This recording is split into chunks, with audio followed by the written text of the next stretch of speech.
Hi everybody, I'm Deborah Owen. I'm a certified health coach, and today I'm going to show you our garden. We live in a small town in Northern California called Hopland, and for many years we raised our own food and sold in farmers markets, and we raise animals here. And so today we're still in that lifestyle, and as a certified health coach I like to bring that to you as far as recipe ideas, functional living, and lifestyle. So with the garden, it really is wonderful when you can grow your own produce and eat in season. So I'm going to show you the garden, and if you want to come with me, I'll show you what we've got growing this year.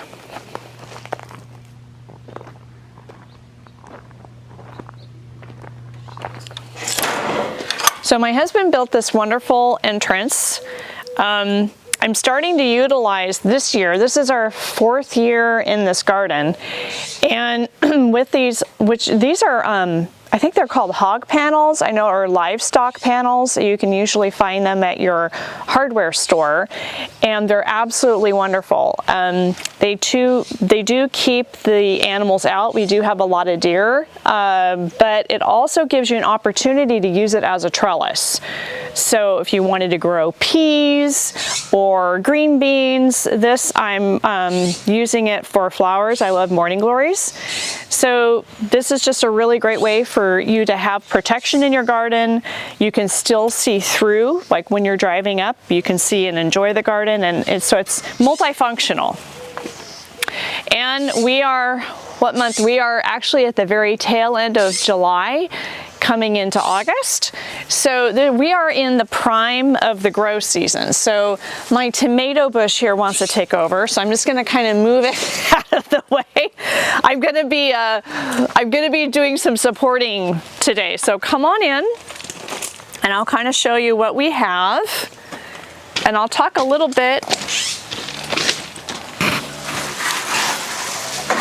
And I'm going to talk a little bit about the different plants. So would you come over here and I'll show you what we've got going on. So one thing is, you'll notice in the garden is we do a lot of composting. And when I put fresh soil in with our garden, I usually do that around the beginning of the grow season. I have a lot of volunteers that pop up because of the compost. So sometimes I allow them to grow, and sometimes I actually pull them out because I don't know what the plant is, and I want to use it for a specific plant that I want in that space. So we do have over here not only the morning glory vine, but we have a cherry tomato. And so if you're growing an indeterminate tomato, there's determinate tomatoes and indeterminate tomatoes. If you're growing an indeterminate tomato, they actually need to be trellised. So what I'm allowing is the morning glory and the tomato vine to grow up on this trellis. So that way eventually the tomato vine will be up here, and then we can just pick the cherries off as they're growing. So I have and this was a volunteer too, so it's kind of fun. I'm letting that go. And then over in here we have, along with the morning glories, because they do take over, as you know, we have lemon verbena. And one thing too, when you're growing your lemon verbena, this is really wonderful for teas. This is wonderful too if you're into making your own essential oils or beauty products. There's many things that you can do with lemon verbena. So if you wanted to harvest, now last year I made a mistake and I waited. See how this is starting to flower? This is telling you that the lemon verbena is pretty much done with its growing season. So if you cut or pinch back your lemon verbenas, they do shoot out new growths, and that's kind of what makes this forked look here. So you can harvest it multiple times throughout the summer season if you want to, depending on how much you want to have growing. So there's that we have in our garden, and then this here is just one tomato plant. Pretty much. This is, it's similar to a Sun Gold, and I got it this year because the Sun Golds were all sold out. And it's doing really well, and I have to say it actually tastes a lot like a Sungold. And it's called the Honeybee. And I like to keep these little tabs because at the end of the year I save these, and then next year I know that this was a good one and I'm going to plant it again next year. But if you do have a hard time finding the real popular Sungolds, please know that this one, the Honeybee, tastes very similar to it.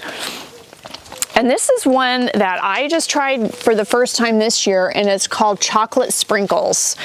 And it's just a beautiful tomato. I'll pick one here for you. And look at that, look at the color in there. And it has a real nice sweet, but it also has a good acid flavor to it. This is just a real beautiful tomato. So I would pop it in my mouth, but I'm gonna eat that for later. Then we've got our basil. This is just your regular Sangiovese basil. Again, if you notice that your basil is starting to, I'll show you, this is what it looks like. This is when it's gonna start going to seed. All you do is just pinch it off.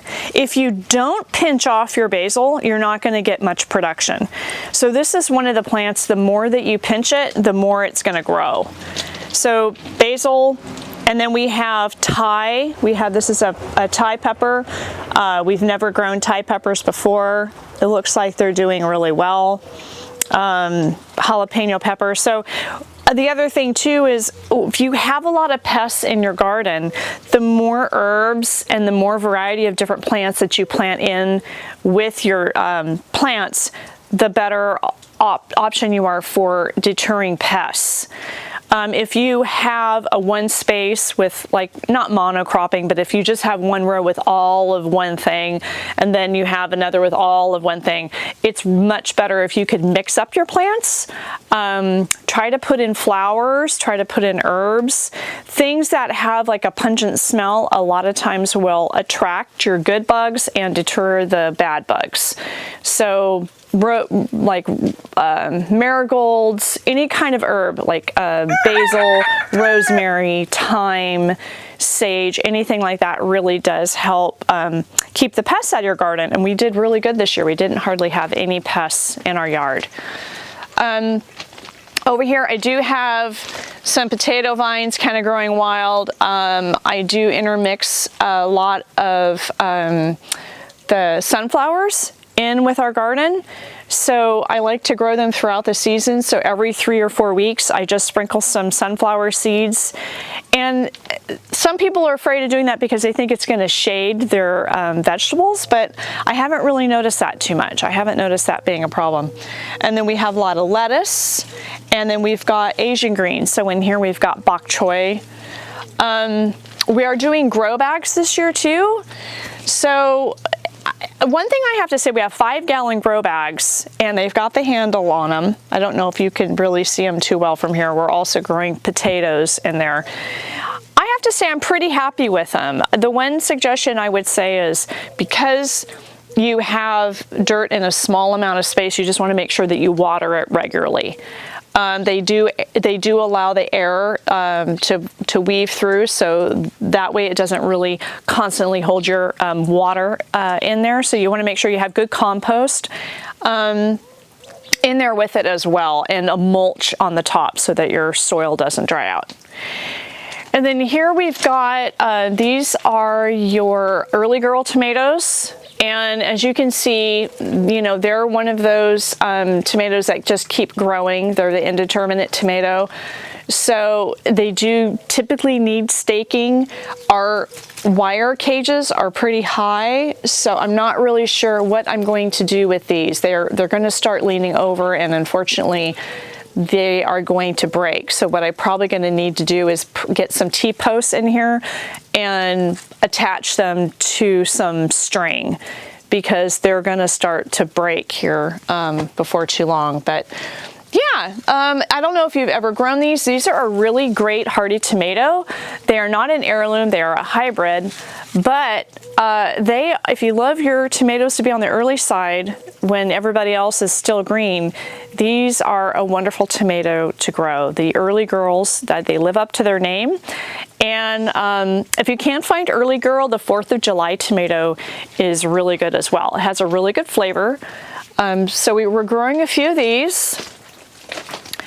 And peppers grow really well in our soil. So these are banana peppers. These are the ones that you'll see, you know, like, oh, okay, they're famous if you go to Subway. I don't know if you guys ever go to Subway and grab yourself a sandwich, but they have these and they're called banana peppers and they're usually just sliced thin. They're really delicious. They're not super hot, but they're really good. Another pepper that we're growing, which is new to us this year, and I have to look at the, okay, so that's the, oh no, this is it. It's the Italian pepperoncini. So the Italian pepperoncini, I have to tell you, is kind of a funny little pepper. I'll pick one for you and you can see it. It grows really long and it's very kind of wrinkly. But if you wait until it gets red, it actually has this really nice heat to it. It's not super hot, but you know, you probably have had pepperoncinis like at a restaurant or, you know, canned. They're pretty popular if you get them at the grocery store and they're in the jar. You know, you get all a bunch of pepperoncinis. These are smaller than the ones that you typically see, but they are really good. They don't have a lot of fill on the inside, but they have a really great flavor. And one thing is, you'll probably notice as I'm touching my plants, we are pollinating like crazy in our garden. So you can see all the pollen that's on my hands. So we are totally organic. We don't put anything really on our vegetables, but that's one thing you may want to rinse off is you get a lot of pollen. Let's take that. Okay, so over here we've got the German tomato. It's called Old German, and we've got some curling going on in this plant. I don't really know why. I have learned though by growing different tomatoes that different tomatoes, they don't tolerate heat as well as other tomatoes. I've been told that when the leaves curl up like this, it's in regards to either heat or moisture. So I don't really know what's going on with this tomato, but I have learned just to kind of let your tomato plant do its thing. If you're not really sure what it is that's wrong with your tomato plant, just let it, you know, either don't grow it again the next year, but there's no guarantee that all your tomato plants are going to all be the same. And you can have one tomato plant have a problem and then in your yard, your other tomato plants are fine. Sometimes, yes, diseases can spread, but with my experience, I just sort of let the tomato plant do its thing. And if it's really bad, I will just eventually just pull it completely out of my garden. But we've had one of these. This is really good. This is a great little, you know, slicing tomato. It's kind of fun just to have variety in your garden. So that's, and you can tell it looks kind of funny. It's kind of a funny looking tomato, but when it's ripe, it turns this real pretty kind of like a sunset color. Kind of has an orange and red to it. And then over here is one of our sauce tomatoes, and this is oh, just a second, I have to think of the name of it.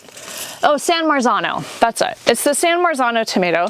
So San Marzano tomatoes come from Italy, and they are really well known for their flavor. So if you're in a store and you see a can that says San Marzano, that's what these are. They're pretty popular as far as having a really great flavor for the sauce type tomato. So if you're into canning and if you're into making salsas and things like that, these tomatoes are the ones that you usually go for because they don't have a lot of seeds and a lot of juice.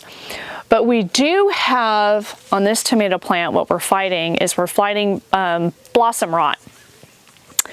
And so blossom rot makes your tomatoes look like this. And you guys that are avid gardeners, you probably know what this is. And for you that are new to gardening, You might see these on your tomatoes and wonder, what the heck is this? So typically what I do when I see a tomato doing this, I throw it away. I don't want the plant to put energy into trying to grow this tomato. This pretty much will grow and just, it ruins your whole tomato.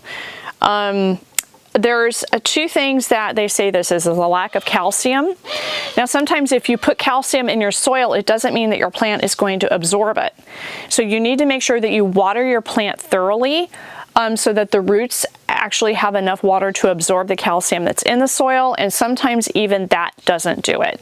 So there are things out on the market that you can spray onto your tomatoes and your leaves that has the calcium in it.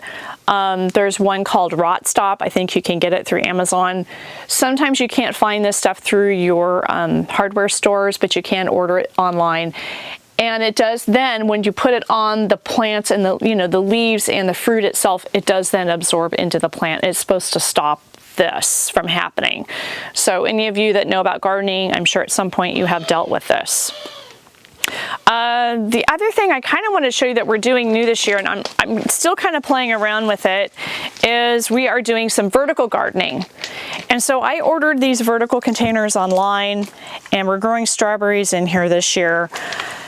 And it's doing pretty well. As you can see, it's definitely growing the berries. You can see some of this here, that's due to the heat. And a lot of this actually is pretty typical. As you have new leaves forming, as you can see here, you do have the old that just kind of die off. So that's also pretty typical when you're growing strawberries. Again, small container, it gets really hot. You got to make sure that you keep these watered thoroughly. And one thing that you could do that I didn't do yet is you could put a mulch or something on the top that really will help hold in the moisture on these plants. But I chose vertical containers because I didn't want a whole galvanized tub taken up with just strawberry plants. But that's totally up to you if you love strawberries. This type of strawberry is called a, what is the name of it? I have the name of it here. It's called the Monterey. It's the Monterey strawberry, and that's their first year. So your strawberries, you usually they can grow up to 3 years. So that's the first year. They'll produce a lot more next year.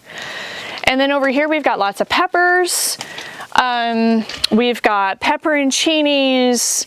We've got sweet red pepper. We've got jalapeno peppers. They really, really, really love our soil. They love a lot of nitrogen. So, and you can see in here, we have our first little purple pepper.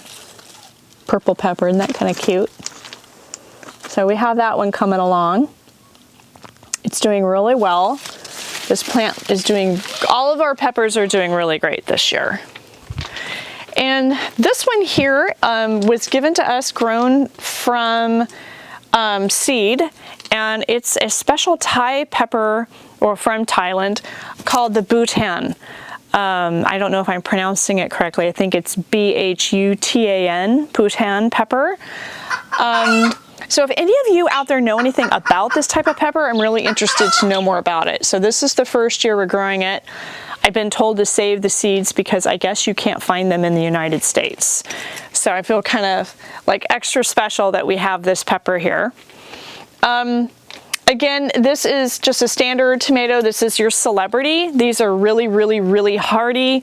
They are a hybrid tomato, and that means that they are usually disease resistant, but packed with flavor. They have a really beautiful acid, so they have a great flavor. And if you don't know, one thing that I kind of learned the hard way is you can't save seeds from a hybrid. Maybe you guys know that already, but some of you don't, because I sure know I didn't. I was saving seeds from my Sun Gold tomatoes and my Celebrity tomatoes, or it would grow in my compost and then it would pop up again, like as I'm spreading my compost out and my garden is shooting out all these great things, and then here comes this tomato plant and it doesn't really produce anything. Well, it's because it's a hybrid. So if you have heirlooms, Those usually are self-pollinating. They will grow just fine, but if you have hybrids, just keep that in mind, that it does make all the difference in the world. So if you have any hybrid volunteers, you may want to pull them out. And then in here we do have lots of cucumbers coming on. These are your lemon cucumbers, and I'll show you what they look like. So this is what they look like when you want to pick them. When they start in the lemon cucumber, you think they would want to be yellow, and you probably see them at the store, or you've seen them where they look yellow and not this light green color. Let me just say, the lighter like this, the tastier the cucumber. When they start getting yellow, they get very tough, and they're not very, they don't taste, that's my own opinion, but to me they just don't taste as good. So you want to pick them when they're young like this, and they're prolific. They just love growing in these containers. And these containers too, they do have a zinc coating, but after lots of research, you can safely plant your garden in these raised containers. The reason why I like it is it saves on my back, and they're just easier to maintain. You don't have the weed problem that you do when you're doing a back to Eden gardening. The back to Eden gardening is just a fancy word for just throwing your garden in the soil.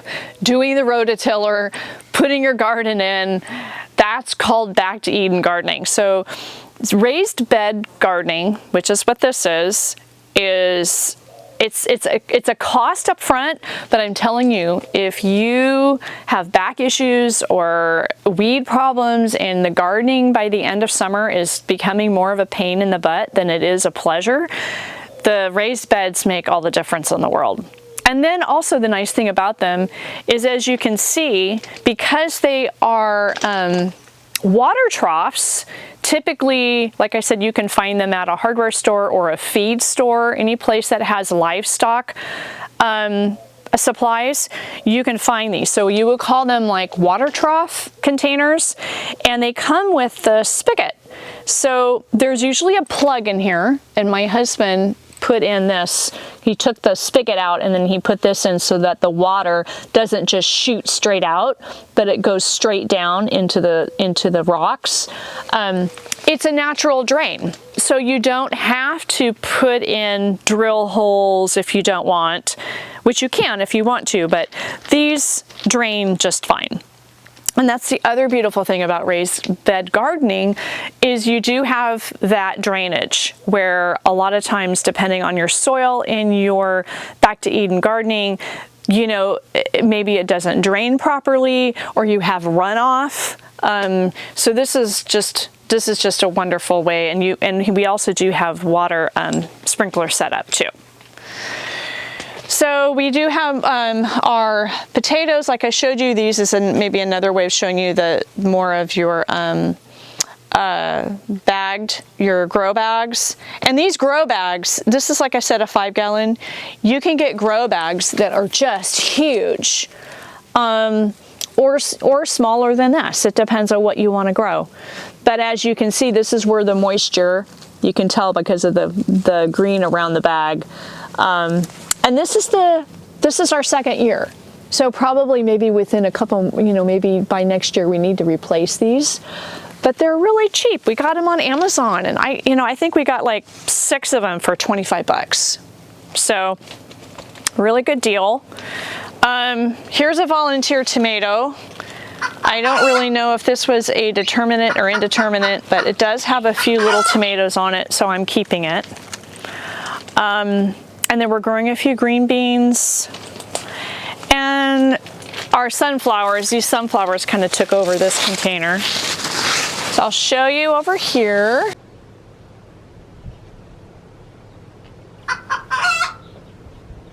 And then over here we've got the raspberries, which are done producing, and then on the far end we have boysenberries. The reason I put the boysenberries and the raspberries together is they are usually the first to produce. So the boysenberries, we are a zone 9 in Northern California. They're ready for picking in June. And they're my favorite berry. They're red, or they're a deep, deep, dark red, kind of like a crimson color, and they are the most flavorful berry you've ever had. They're just absolutely divine. And then raspberries, the marionberries, and then the blackberries. And so the blackberries, you can see, are starting to get ripe.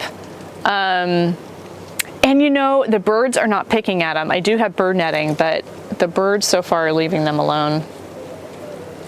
And I'm just going to taste one, because when you know they're ripe when they just come off so easily.